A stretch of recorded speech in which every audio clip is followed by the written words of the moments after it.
A man who has already pleaded guilty in a case of a 2-year-old who died in his care told a judge that he may have been negligent, but never violent. West Tuesday, McDaniel has more on the man's emotional claim that the boy who died was like his very own son.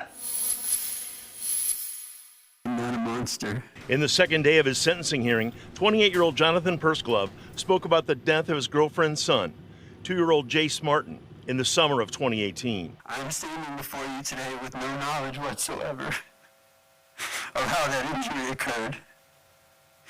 I did not cause that injury, and I have no knowledge or suspicion that his mother caused that injury. Pursglove has already pleaded to a manslaughter charge, the plea in exchange for a 12-year maximum sentence instead of a possible 30.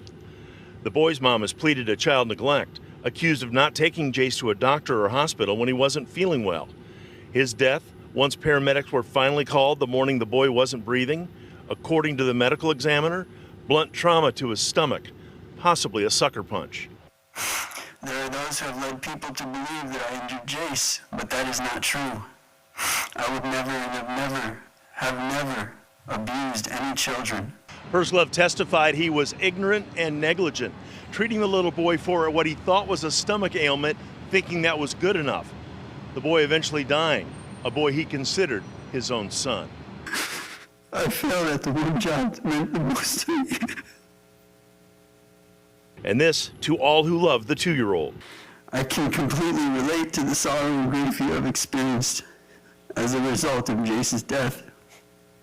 I know because I experience that same grief and sorrow every day. In Orange County, Dave McDaniel, West 2 News. The sentencing hearing will continue on Wednesday. The boy's mother is yet to be sentenced.